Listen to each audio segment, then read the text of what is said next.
مرحبا بكم من جديد. بعد مضي أكثر من عامين على زواجها، الأنثى نبيلة تتحول إلى نبيل الذكر بعد أن عانت من ورم في جهازها التناسلي أدخلت على إثره المستشفى. قرر لها عملية جراحية كانت نتائجها غير متوقعة، وهو أن تنقلب حياتها رأسا على عقب لتنتقل من عالم النساء إلى عالم الرجال في حالة غريبة ونادرة. تحولت فيها نبيلة الأنثى إلى نبيل الذكر بعد زواج دام أكثر من عامين. للمزيد من التوضيح نتابع هذا التقرير.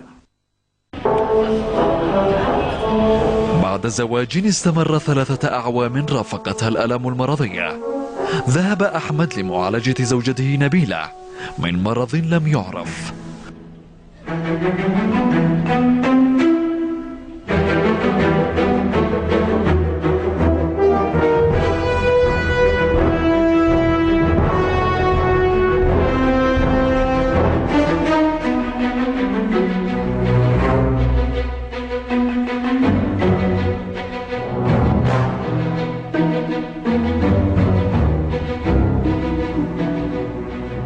قرر إجراء عملية جراحية. بعد ذلك لم يكن أحمد يتوقع أبدا أن يكون هذا اليوم يوما لن ينساه طوال حياته، عندما أخبره هذا الطبيب أن زوجته نبيلة للأسف قد تحولت إلى نبي. قالوا مثلا هذاك يعني جهادات ما فيش طلع أي خبر يعني على المرض، ما قالوا فتق ضروري نعمل عملية. وجعنا رحنا عند الدكتور علي التهامي، دلنا على الدكتور دلنا على الهلالي، فطلعنا الجهاد. عندما رجعنا عنده تفاجأنا، قال الدكتور عنه سوف يطلع مثلا رجل. كاميرا السعيدة تحدثت إلى نبيل سابقا، والذي بدا متفاجئا حتى هذه اللحظة. قالوا حول البنات، قالوا ضروري، قال الدكتور ضروري نعمل عملية. عملنا عملية، طلع هذا ذكر. صدقت ولا كيف؟ ما مش مصدق لله. ما مش مصدق لله.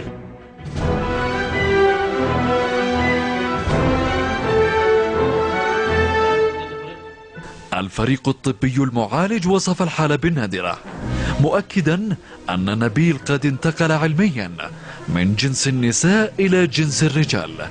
فيا سبحان الله.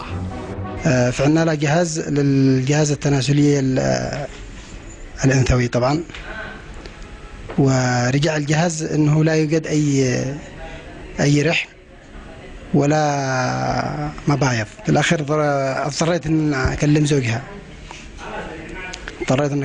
انه الامور يعني ممكن نصلح العمليه ويطلع ذكر. ها هو نبيل يودع ايامه الماضيه، يشد من رباط راسه خالعا احذيته النسائيه، يتأهب لدخول عالم الرجال. تباركه دعوات الزوج القديم أحمد. طالب أصحاب فعلا خير أنهم مثلا يتعاونوا معي ويتعاونوا معه.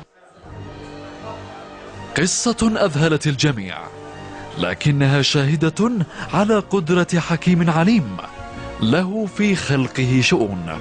محمد العميسي لبرنامج صدى الأسبوع، محافظة إب.